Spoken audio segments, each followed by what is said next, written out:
Cultural Center and a Roman. Me papa na dim kotu mu. Enti me papa kokko for di jam no no. Ene adoa no. Ene adoa no.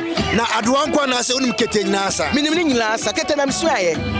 Kete na msu aye but asa mo na wo sana na wo sua ni nyina. Enti no, yeso wa hini bitimi esa no aye sei. Eno ase achire se ko ha no nyina aye ne dia. Wachichire na ahemfo na no mo sana no mo yese no. Na Belgium ha ya omo dia. Belgium ha no nye omo dia. Na de tira wo sawa na wo yese.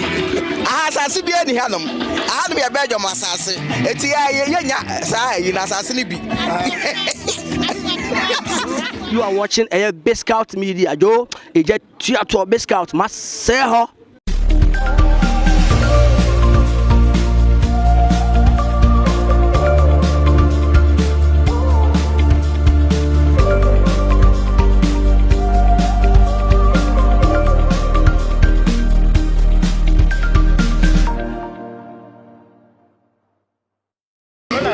Yo ebusuafo amutima na ase mo hwe me eye mo amode se konkron Biscout na na prempe ene kasei ebusua ene ya ba bedru eye Ghana Culture Fest wo hwe eye dwumadia efa eye ya mamre ene ya mane eno ntina ene ye wa ha Biscout Media said da bia ye de bremo no seme ko twi ko brema ensempewa ensempolo ene de bremo abusua medwumadie ne makwantuo bia metuo bia no adwumako a wasom asene a dane de nyina mede dwumadie bi se ebrew eye tap sen abusua eno kwa ne sikama ne adwumako a ne so ba bruchire ha bogus ye nyina ya gi ato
Any dia kwa so your friend say me pacho your friend me gift amoako a adoahema Belgium let's say Belgium ha no adoahema no size enu tina na wo yi achia kama enya asem gito we kura mentimi anyi ne yi na ena dwumadie we ebia obi a on te se dogo bi enu aben dwumadie we efa de ben o me pacho dwumadie we every you can say yamamre Ghana Cultural Fest. Yamamre, ye bechre said de asante for said ye frantuma, ye bechre said de not na for sisha matakari, ye bechre no ma be present ye besi asta. Enti no aha no be krabehwe. Enti de wonni mu a wotifie na onye na adwen so oba no. Ontuturu mika no mmra. Na ha no de ye ba be ye de be sro nkokora. Ene ye ba bechre ye nkwala no ma yira ye chi.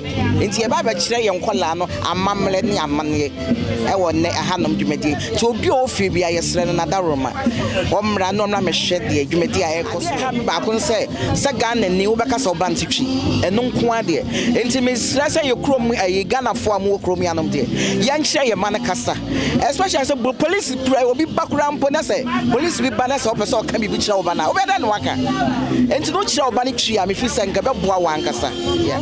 You are watching a Biscout Media. Joe, it get to Biscout. Biscout Media. Ya bani de ne aba.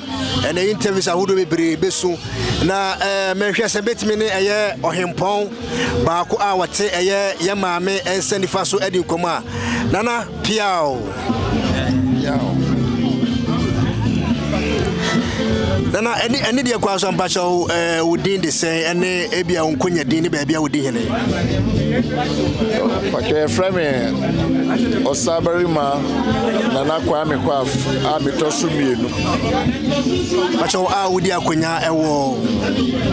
Okay. Me free bro hafo. Ada me free bro. Na de fi say ya kano chichebunti. Me ya broni na me di hene ewo me krum. Me na me ya me krum ne hene. Me kro ya friend Dawiri. Ewo German district. Ena yahin krunso ne drobo. Ena me anso na me sanye drobo mine twafo hene. Na me wo Belgium haya. Na me te Brussels.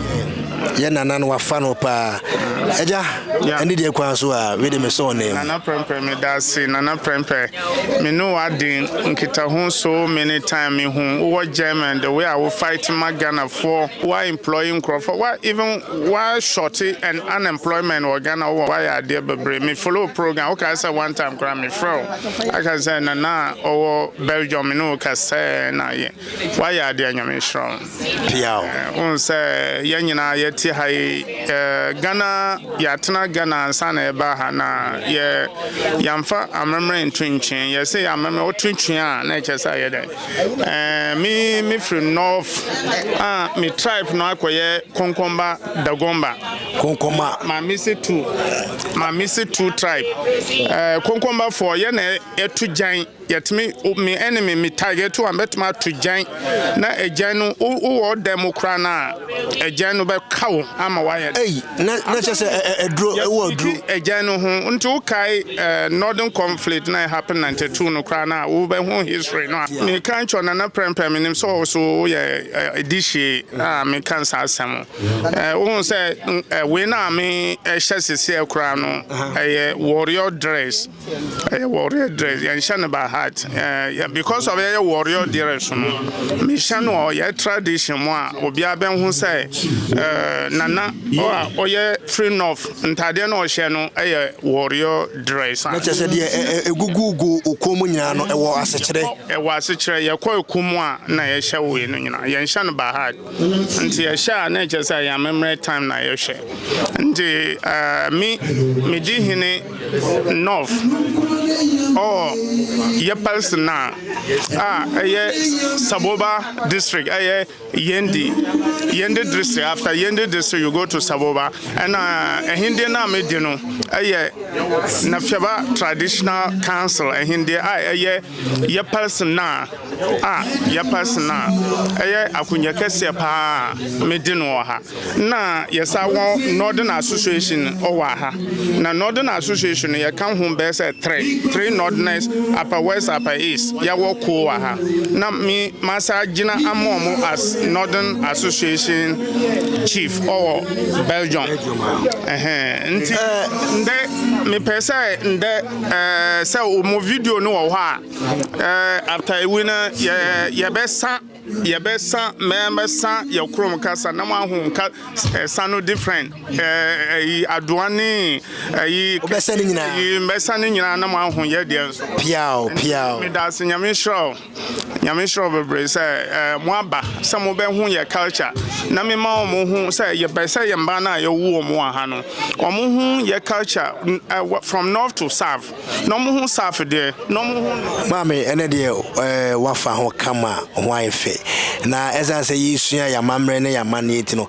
but o kenti no your friend say me kente wa say oba pa edamu enti oba pa no e kire say me ye oba pa nyine de na me gina ho say oba pa me kura no fo tampe a amansan nyina nkwala no ma no enti me gina say oba pa me gina ama me mai Ghana ene bonoman pia mame yense wadaje ye ko asembe na be kan de a kire Ghana fo a omuti yesabre de me kan nyina ne say ene dwumadie yi ye be ye adwuma yi say ye a kire ye nananom ye ma a ya wo ba kwantu mo ya buruchire ha say be ya bebehu ya mamre ne bebehu ye niema ye nkasa ye mu ne ya mamre te say niema ye de asiesie ye hu benin hwentuma yidine ya obisa ye bebre nim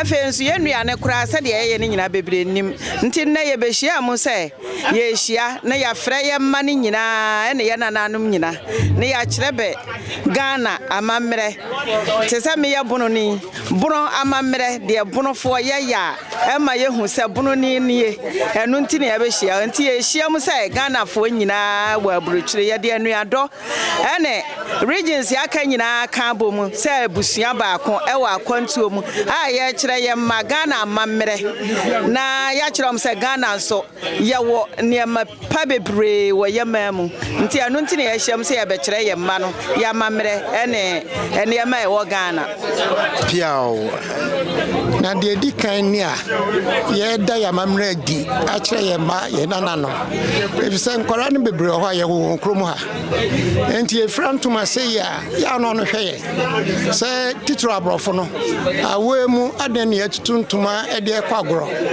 me ba be busa kora yes enti de ye ebe mo hu say titi obi ka se na be ya mamre enyira empeni say so we fi ukromo hene aben a Ojira obedwe. Ya nana ye beda ase ye hye danse wadaje. Ebusuya ye ho ye maame ya ho fefo kama oba panyine oba hema. Nana hema bacho wodi akonya wo yefa. Echo me di akonya okro bi e wa Eastern region fra wa enum. Konti ankobia hema eneme. Amedi kan fam nana pokua. Piao nana wasiese wo kama. Medase. Na me bacho ntuma no edi ene wa homa fa no bacho ye friend say. Me bacho me ntuma ne asesegwa. Asesegwa a etra so. Eno ho ayi na de anu de afra me fefefe ya me de tie yi. Nana Ghana fo tio asembe na beka e de to Ghana fo ene ye so man ma ye den ye ho ano asembe na beka e de to yi na ye ho fo. Yo medase. Medama tie fo no ma hwefo so ase. Ne ameka che Ghana ma fo say almost Ghana ye Ghana kwa na ye den. The whole world ayedin. Titu ye tie bochire kwa ye ho etri pa. Nso mfu say ne tie bochire tie nya ye ho ye. Esan sa hanom no ya tu ne mama ye hu. Ba Ghana ya tu adim kakra bia ne ye kasa. Me pa mo cho ne ameka nsema mo kasa. Ya ade a aba wo wiase nyina ama emu ayade ama ye. Nti me so mo nya abotre ne ye fa mpa ebomom. Enye ye kasa. Ma ye nkasa bebre na Nyankopon na abekọ ye kwa ama ye. Nyankopon na abekọ ye ko ama ye. Ye maame akasa pe. My name is Alhaji Habib from Boku traditional area. Yes, that is where I come from. Boku traditional area. Oh, so can you name your outfit? What are you wearing today? Yes, the outfit we are wearing is for tradition that we call fugu. That is the name we normally call the fugu. So that is what we wear for every tradition as we do it as a damba in the Boku traditional area. Sometimes it's hard for we to see Boku people displaying their culture over here. Yes, that is true. Because I can say here in Belgium, here in Antwerp, we are not much Boku, but we are trying to come together. Though we have a northern association we have already, so the upper east, upper west, northern region, as our distance said it. So that is how we always come. So we try to mobilize all the young boys from Boku to try to bring and show the children we are giving birth here, so that to know our culture right from Boku, upper east region, and then the whole region right from the northern region, upper west. We try to show our children that are brought up here, we give birth to them here. So abunde sake na muna so yaran da muke haifa nanga garinga muna so mun gwada musu culture mu gwada musu muke tafiyar da lamari kowane shekara in ya kewayo su gane su tashi su gane ko mun kai su gida suka ga mun sa fugu su zama da ce kamar gaskiya babannin mu sun gwada muna tun muna kasan turai daga nan ga Belgium Antwerp. To abusuya do kan bia mejiri se asunje ana wade tu dwa no ye beko so ne mpanimfo ahodo adwetwe nkomo e wo ye passi0n media so. I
catch us ya probody aya na ye sikamani ku ba ko pa we bi mu abrochira mo bo bogus mo send this kaba Ghana sumdwe kwan so tap send uni bia na se we boga wa abrochira ko download bi your Play Store and say App Store na akwatwene foforo na code amubusa wa na say promo code amubusa wa na bo Biscout ashim ye boy adwuma pan ye no madi come out £5 and say €5 and say $10 free of charge.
Street track.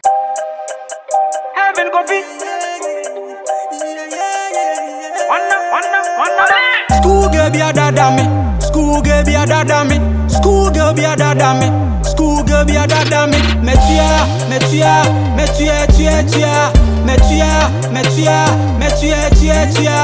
Baba yo.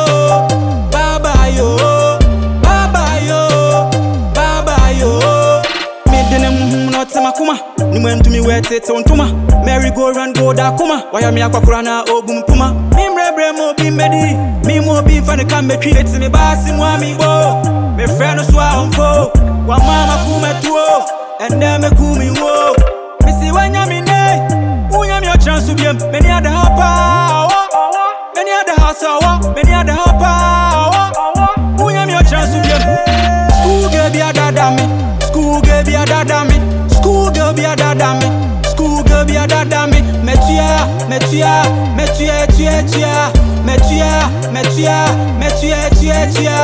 Baba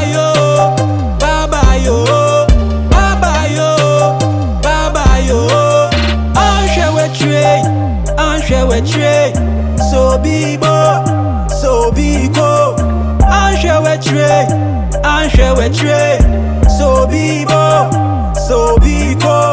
Missy when you're in your chance to be many other hopper. Many other house many other hopper. Unyam your chance to be. School girl be a dada me.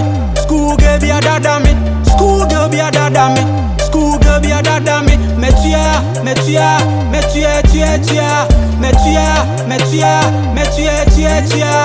School girl be a dada me. And then I want you. cola ne ice cubes. Cola. Da me no muza. I don't slow so so for be one. Oh, da me support yase. What yase? So maka, almost say no muso mambo. What yase. Wow, wife. That's. Hey, o ko Ghana ba wife pa. So Ghana dia. O ko onye she nti ra. O ko Ghana onye. Ebusia ne dos ma onye obia. O ko Ibedi nkomo abusia na hia me nyaba we Bim Nation. Asambe na waka kire Stonebone. Hey bro, we love you. Bim. Hey. Bim. DJs no, me DJ we didn't want dance one. Oh, obia say because only say ba ko pe na. There's only one DJ.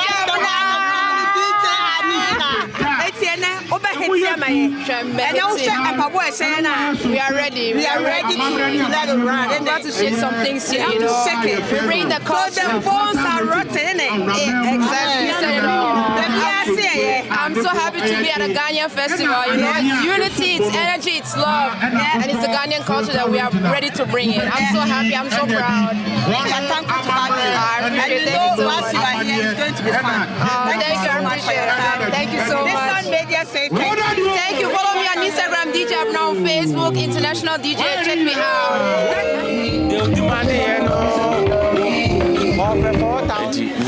Jumedi no fa Ghana culture ho de na chese ye bekire ye mano amane ne amane ahodo bebre empempi no aya na sanoma ne tosini wo ye manim de ben enfonso anase de ben tina masanoma ne tosini wo ye manim se ne di kan no one ebia ye ha say ye can Dutch and French and bia German part nti ai kruma fonzo mayati asezi ese wono ba no kakasa e wo krum ho no se ne be ya wo ko school a obey den obetimi ehu ade ana so obetimi akasa yi eni sometimes ma yen fa ye twi sem no enye den entiti omoye na ye de hakasa no ene ye one problem two yen santa mfa nkwala no nkofie won say aha no Ghana sebi edan no aye yikura ye open but hey wo sha apartment ana wo she fie wo ne akwara no kwanda wo ho eni say yen awofo no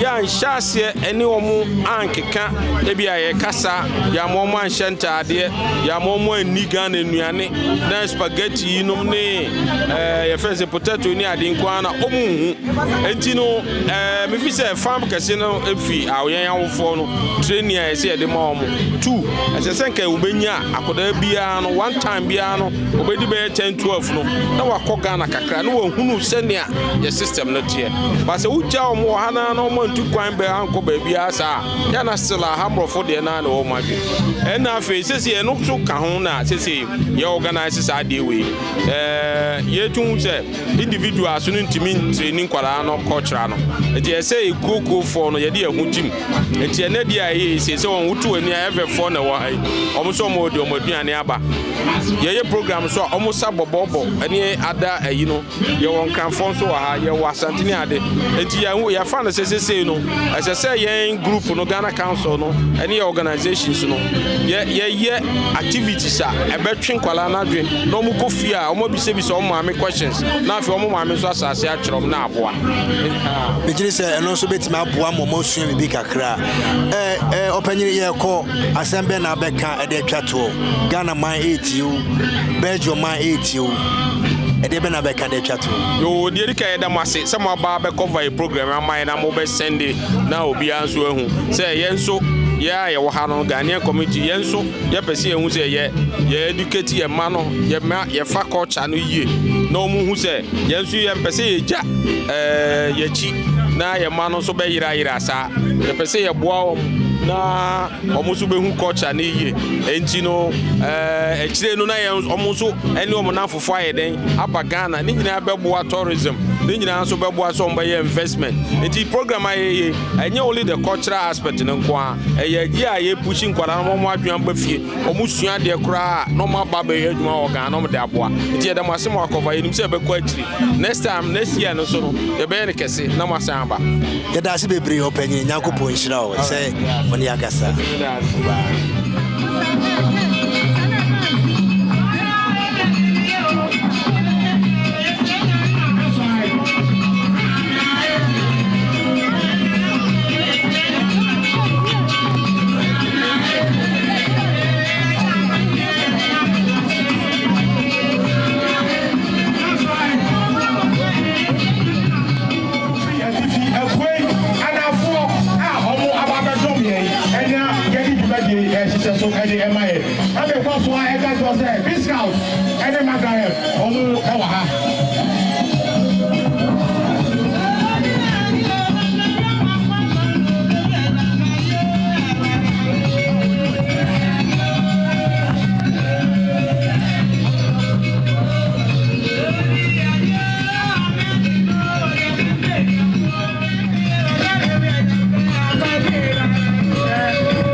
start so no sir e bra so person obefie e ba besra e ba bedro e o fiti project na wo agi afie mu sa e pepepe naka ene ya ke beka se adugram na esanse o man Ghana ye wo azia wo ye nti we asha so bia a e kire se o man Ghana ampa nokwa ye wo azia wo ye ebi no prega se eto enkwa mu ebi de eye sabio peters enom bet naka amamre ni amane akwa so de nka okurani problemu se ope arenia pa ebi komo extra enkomasia ba odron so arenia efri problemu na pepepe odron so no kama ya almost portray the culture of South Africa. That's right. Almost portray the culture of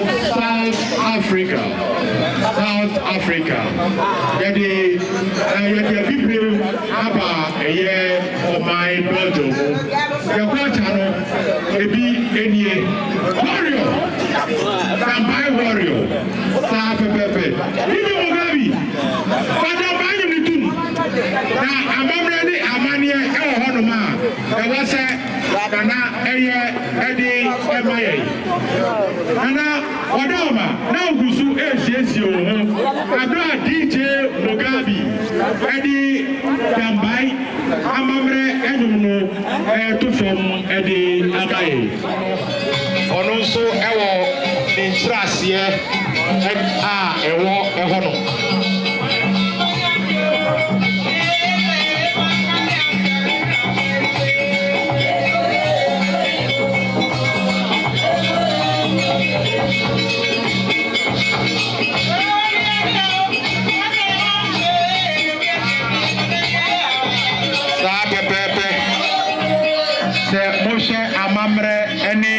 Passi0n Media yɛda ho ɛwɔ ɛyɛ Belgium ɛyɛ culture fest dwumadi na se na yɛne Ghana fo binom ebedi nkɔmɔ na deɛ mu sɛ ɛkɔ so ano ɔmɔdi ho adanse yɛnya yɛnua baako wɔ ha yɛnua ba ho ayɛ fe medase oye ɔte kɔkɔɔ so nana papa wabra wani kakra wana ho pɛ wow good now good where how many carats 18 yeah wow wo agudie from head to toe o sese abedu be say ebo no from head to toe about 100 million yeah. Wow emenya ba wona singina mensa wow emenya ba na wo dwumadi ni say dwumadi na ye kama obi a wa mabia wa ha ne ho obi a wa mabia wo hwe YouTube just say why jeja ne ho program ne ye kama ankasa so what to na free Germany abai dey so say program ne ye dey e tough mama ne eye onua ba ko ne so ndi komo mama ye fro say African Queen ba ko pe atnatene program so na say mo treat nipa ye ekwan na chia no eno na ye tene no me say me gina amentia you bet ma tene me metimi asa atene wo ama watene pa mami where dey asem eba o asem dey bi wan to papa me nya ba wafa ho from head to toe enya bete atnatene fo na ne ye kasa wo bua ho ankasa wo me hu yi ankasa wow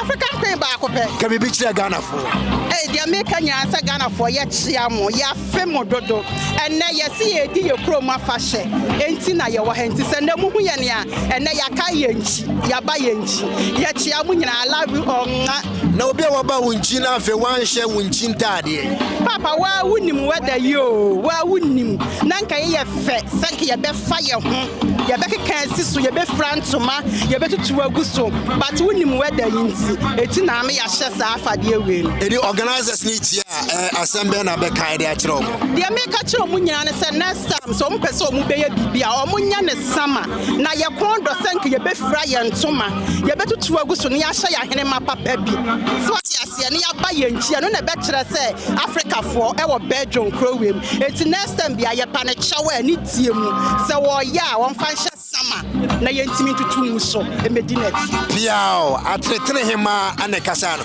menya bade na beka ede atwato ye meka ne sɛ yɛkyia Ghana for ɛsɛ Ghana yehu yɛne yɛ wahade bia yɛtie news so ane yɛm kyehye yɛn ɛne bɛkunkum ne dɔɔso nte ɛsɛ mpanyimfoɔ yɛsrɛ mo yɛbusuafoɔ wɔ Ghana yɛsrɛ mpanyimfoɔ sɛ ɔmu ne ho dwuma ma yɛn na next time so de ɔyɛ adwumadie next time no onye ne summer time because yɛsɛ no ɛyɛ winter awɔde yɛn eti yɛntimi a anyɛ yɛ amammerɛ yɛntimi amfa yɛ kurom ɛntema anaasɛ ahene ma ti next time no ne summer time de ambehu yeye ti Ghana for ɛkyɛ obiaa piao sɛ de odi kan no ye best organizers ne say next time bia no omo ya o make sure say omo de be hye eye sama se ne be ya ene amamre da we say itimi kire eye yamamre ne yamane no ye betimi efrefrantoma na kana na prepe metutu ntoma kama na ma betri amanfo wo say abetre ye differentoma ye de best organizers say next time bia no omo ye se ne be ya ewian be bo ama ye ho atoy passi0n media ye da ho e wo Belgium de besi bia no ye de be bremo abusia ye da ho e wo eye Ghana First Belgium we eye first edition ye nana hema e wo ha adoa hema ena ma me watwa na ase unza ena masangasa me de atofom Belgium no size adoa hema gifts amoakoa no size na Ghana hefa na ofrima me pa show me frefijas efijase ejoso okojoso no efijase ehona me free wow na adoa no usua free eye Ghana na se oba brocha na besua me pa show adoa no me sua free Ghana na me papa owo me ye friend na DJ Mfisaf na ni je ho entite bia papa ko ayie ba na ode nwuma siso e na deka class kumase obi otena kumase bia ni ma deka class ni fie eni mi fie bo nti no me Saturday bia ne kwasi ada bia no papa ne de nwum krosis no wa friend ne ma ba be gina na yesa enti mi sua wo cultural center e na Roman me papa na dim ko tu mu enti me papa ko for dija me no ene adoa no na adoa nko na se unim kete nyina sa minim ni nyina sa kete na msuaye but asa mo na wo sana na wo sua ni nyina etino yeso wa hiri bitimi esa no aye sei eno ase akire se ko ha no nyina aye ne dia wakyekire na ahemfo na no mo sana na mo yese na Belgium ha ya omodia Belgium ha no nyi omodia na de tira wo sawa na wo yese asase bia ni ha no ya Belgium asase eti ya yenya saa yi na asase ni bi awusia nana gasa nyakubo sha waya de nyakubo sha no size